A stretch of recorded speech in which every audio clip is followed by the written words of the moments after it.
मैं हूं आंचल आनंद। उत्तर प्रदेश में योगी सरकार ने सत्ता का अर्धशतक पूरा कर लिया है। पूरे 53 दिन हो गए योगी आदित्यनाथ को मुख्यमंत्री बने।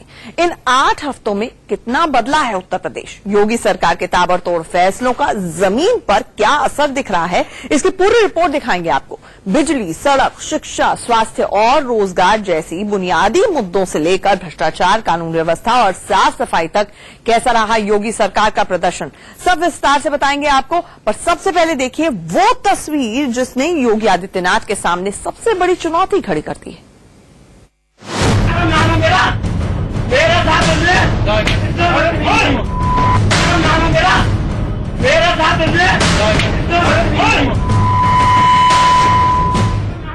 उत्तर प्रदेश के एक थाने में थानेदार को इतना जोरदार थप्पड़ मारने का दुस्साहस इसमें कहां से आया? कौन है ये?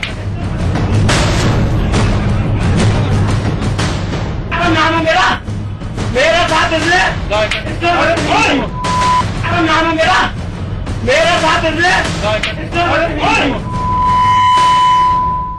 योगी जी, आपके राज में पहली बार खाकी वर्दी का रुतबा बढ़ा था।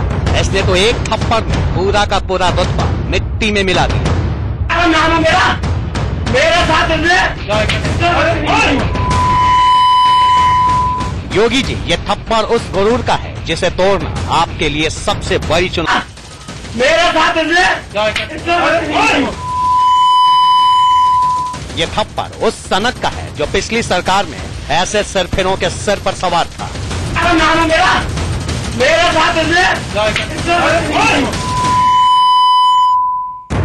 ये शख्स थानेदार को थप्पड़ मारते वक्त अपना नाम जो बता रहा है वो अपने आप में सब कुछ कह रहा है।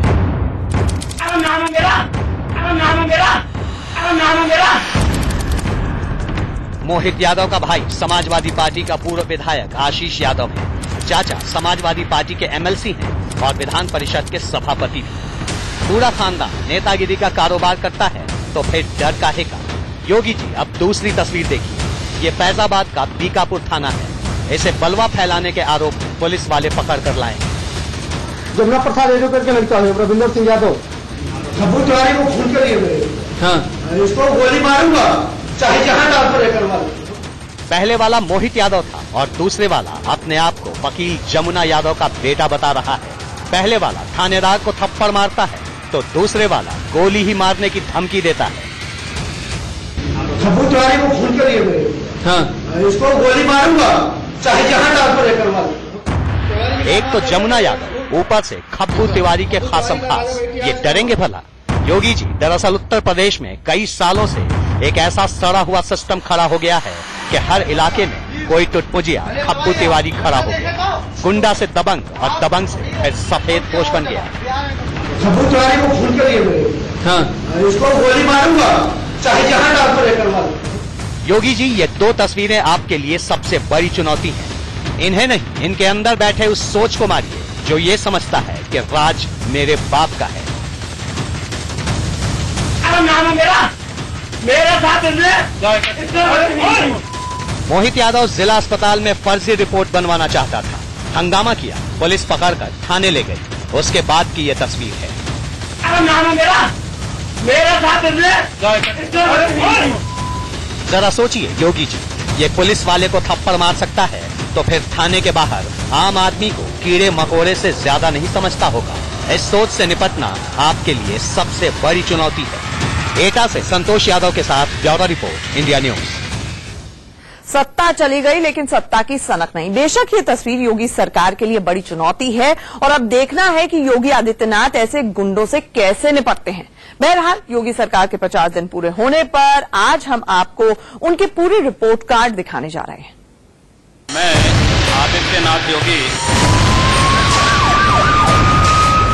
ईश्वर की शपथ लेता हूं कि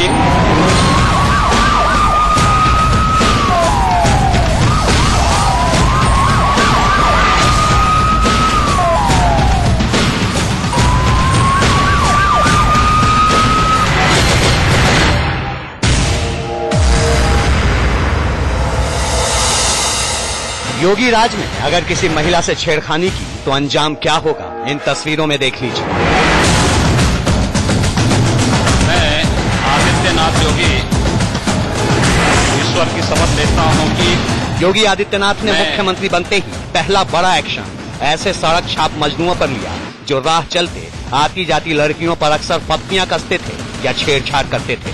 योगी सरकार ने इसके लिए राज्य में एंटी रोमियो स्क्वाड का गठन किया, जिसके बाद ऐसे मजनुओं की शामत आ गई। एंटी रोमियो दल का जिम्मा जोनल आईजी को सौंपा गया। डीजीपी ने हर जिले के एसपी को निर्देश जारी किए, जिसके बाद हर थाने में विशेष दस्ता बनाया गया।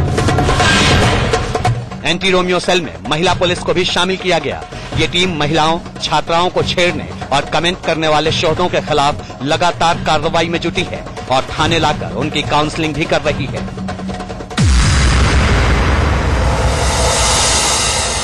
जब योगी आदित्यनाथ की सत्ता यूपी में आई तो उनके सामने कई बड़ी समस्याएं थीं, जिसमें कानून व्यवस्था का मुद्दा सबसे खास था। खासकर यूपी में बढ़ती छेड़खानी की घटनाओं से आम लोगों का जीना दूभर हो गया था, जिसको देखते हुए योगी आदित्यनाथ ने एंटी रोमियो स्क्वाड का गठन किया, जिसका मकसद था सड़क छाप मजनुओं को सबक सिखाना। एंटी रोमियो दस्ते का असर भी साफ तौर पर दिखाई देने लगा है और अब हाल में देखें तो यूपी में ऐसी घटनाओं में काफी कमी आई है। यूपी में गो हत्या पर पूर्ण प्रतिबंध के लिए योगी आदित्यनाथ पहले से ही मुहिम चलाते रहे हैं, पर मुख्यमंत्री बनने के बाद उन्होंने इस पर कारगर तरीके से रोक लगाने के लिए कड़ा फरमान सुना डाला। अवैध बूचड़खानों को फौरन बंद करने के आदेश के बाद पुलिस ने बड़े पैमाने पर कार्रवाई शुरू की, जिसके तहत राज्य में ऐसे सैकड़ों बूचड़खानों पर ताले लग गए जहां अवैध तरीके से मीट का कारोबार होता था।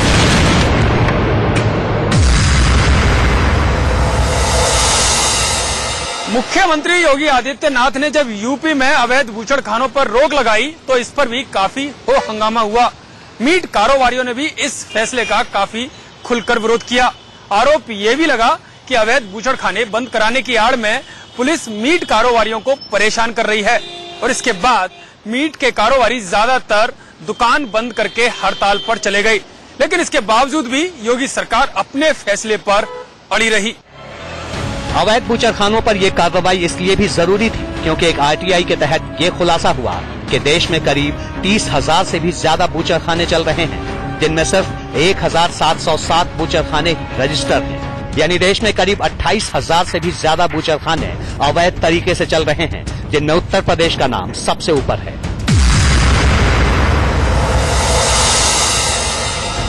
उत्तर प्रदेश में स्कूल कॉलेज के इम्तिहानों से लेकर प्रतियोगिता परीक्षाओं तक नकल और कदाचार की समस्या सालों पुरानी है। परीक्षा सेंटर पर नकल करने और करवाने की ऐसी तस्वीरें आए दिन सामने आती रहती हैं, लेकिन योगी राज में ऐसे नकलचियों पर गाज गिर गई। योगी सरकार ने नकल के खिलाफ अभियान चलाया तो नकलचियों में हाहाकार मच गया। यूपी बोर्ड एग्जाम के दौरान पुलिस ने बड़े पैमाने पर कार्रवाई शुरू की। इसके तहत 1,419 छात्रों को नकल करते पकड़ा गया। 359 नकलची छात्रों के खिलाफ मामले दर्ज हुए। 111 परीक्षा मैनेजर और 178 परीक्षा निरीक्षकों के खिलाफ भी FIR दर्ज की गई। इसके अलावा 54 केंद्रों पर परीक्षा रद्द कर दी गई। साथ ही 57 परीक्षा केंद्रों की मान्यता खत्म कर दी गई। इतना ही नहीं, योगी सरकार ने नकल के मामले में कड़ा रुख अपनाते हुए 7 जिलों के अधिकारियों को नोटिस भेजकर जवाब मांगा और आम आदमी को इस मुहिम से जोड़ने के लिए हेल्पलाइन नंबर भी जारी किए, जिस पर फोन या व्हाट्सएप करके कोई भी शख्स नकल की जानकारी दे सकता है। यतेंद्र शर्मा के साथ bureau report, India news. Anti Romeo squad के गठन और अवैध बूचड़खानों पर बैन को लेकर उत्तर प्रदेश में काफी हंगामा हुआ और कई जगह से ज्यादती की खबरें भी सामने आई, लेकिन योगी सरकार की मुहिम लगातार जारी है। अब दिखाते हैं आपको योगी सरकार के वो बड़े फैसले जिसने यूपी की सूरत ही बदल डाली है।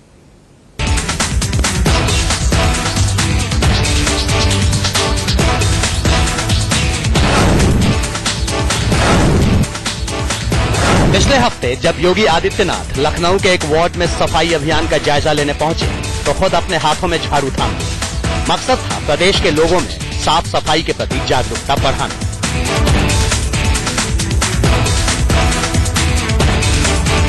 ये तस्वीरें बताती हैं कि देश के सबसे बड़े सूबे का सीएम राज्य में स्वच्छता अभियान को लेकर कितना गंभीर है।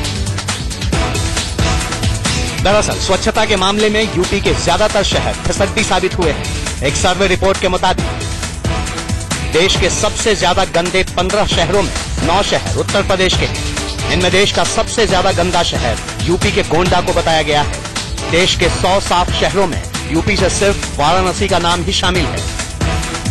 दो तस्वीरें देखिए। पहली तस्वीर प्रधानमंत्री नरेंद्र मोदी की है, जिन्होंने देश में स्वच्छता अभियान चलाया तो खुद झाड़ू थाम ली, और दूसरी तस्वीर है योगी की, जो लखनऊ से आगरा तक मलिन बस्ती में जाकर खुद झाड़ू थाम लेते हैं ताकि आम लोगों को साफ सफाई की अहमियत समझ में आए।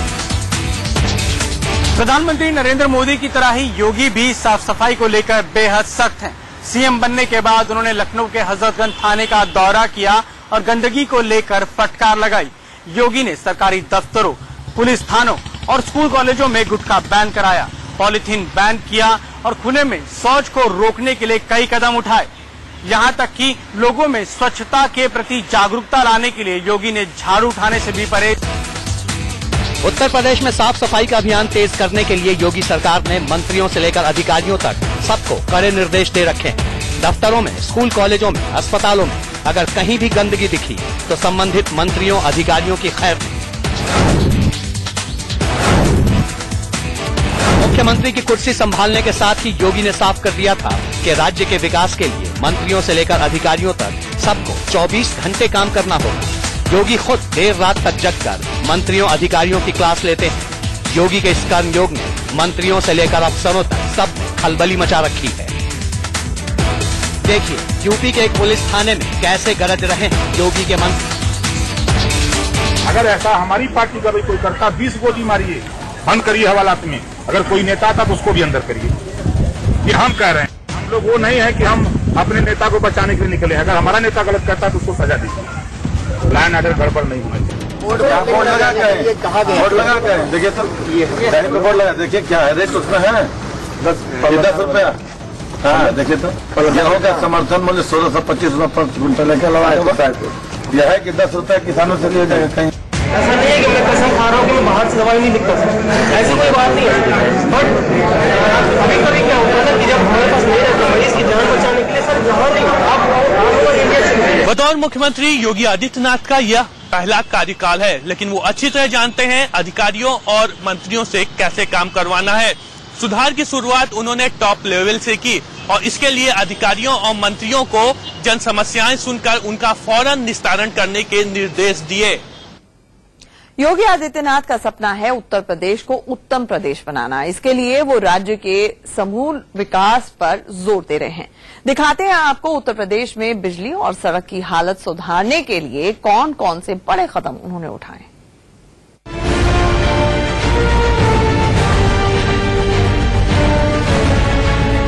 ये तस्वीर तब की है जब मुख्यमंत्री योगी आदित्यनाथ और नीति आयोग के उपाध्यक्ष अरविंद पाणगरिया मैराथन बैठक करके लखनऊ में मीडिया के सामने आए। घंटों चली इस बैठक के बाद योगी ने क्या कहा, जरा वो सुनिए।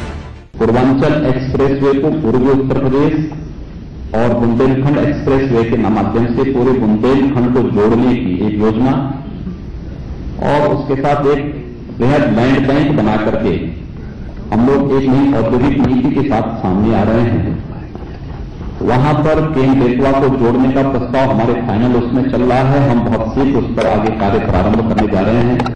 योगी आदित्यनाथ कह रहे हैं कि उनकी वरीयता पर बुंदेलखंड इसलिए है क्योंकि वो विकास की दौड़ में यूपी के ही दूसरे हिस्सों से काफी पीछे छूट गया है। लेकिन ऐसा नहीं कि सरकार की चिंता सिर्फ बुंदेलखंड को लेकर है। योगी सरकार को अभी सत्ता में आए 2 महीने भी नहीं हुए और अब शपथ के बाद दी गई कई डेडलाइन की पड़ताल होने वाली है। यूपी की खस्ताहाल सड़क को लेकर योगी सरकार ने 15 जून की डेडलाइन दे रखी है।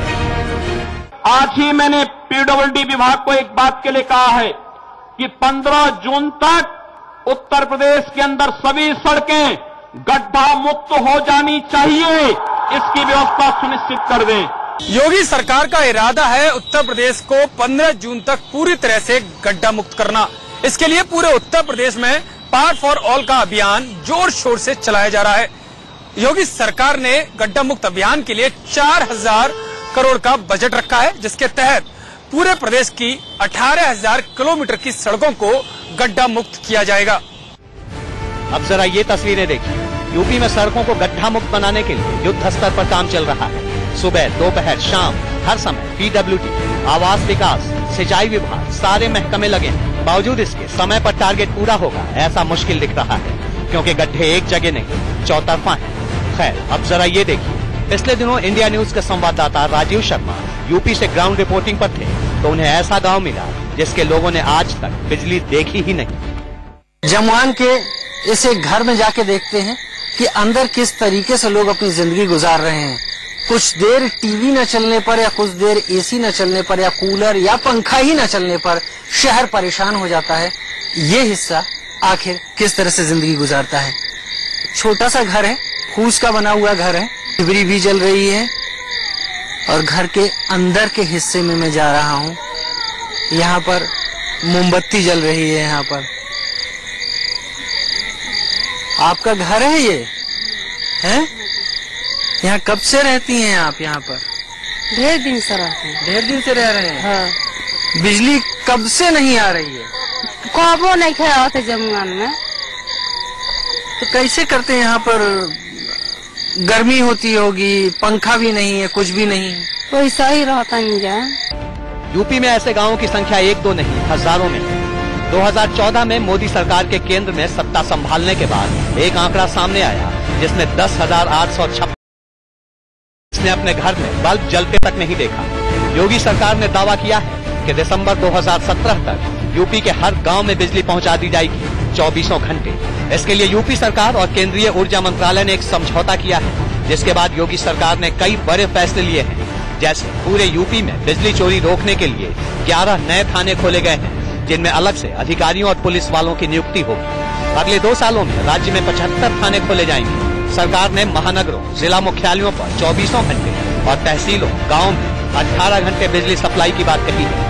ट्रांसफार्मर खराब होने की हालत में अब गाँव में 24 घंटे और शहर में 12 घंटे के अंदर ट्रांसफार्मर बदलना जरूरी कर दिया गया है। देश में बिजली का संकट सालों से एक बड़ा मुद्दा रहा है। अखिलेश सरकार में बिजली को लेकर के वादे और घोषणाएं तो कई हुई, लेकिन जमीन पर ना के बराबर दिखाई दी। योगी आदित्यनाथ ने कुर्सी संभालते ही पूरे उत्तर प्रदेश को जगमग करने का फैसला लिया और उनका इरादा है कि शहरों में कम से कम 24 घंटे और गांव में 18 घंटे की बिजली मुहैया करवाई जाए। लेकिन बिजली, सड़क तो आधारभूत चीजें हैं जिसका असर बड़ा होगा, पर ये लंबे समय में होगा। यूपी में 100 समस्याओं की एक समस्या है रोजगार। 22 करोड़ के इस प्रदेश में रोजगार पैदा हो, इसके लिए जरूरी है कि इससे संबंधित हर सेक्टर को बराबर फोकस किया जाए। योगी सरकार फिलहाल तो ऐसा करती दिखती है। रोजगार के सबसे बड़े सेक्टर खेती को उसने नए सिरे से खड़ा करने की कोशिश की है, चाहे वो फसल का उचित दाम देकर हो या किसानों का लोन माफ कर। रोजगार के लिए उद्योग में तेजी आए, इसके लिए सरकार बहुत जल्द नई उद्योग नीति लेकर आ रही है। यतेंद्र शर्मा और शिव प्रताप के साथ अरविंद चतुर्वेदी, लखनऊ, इंडिया न्यूज। फिलहाल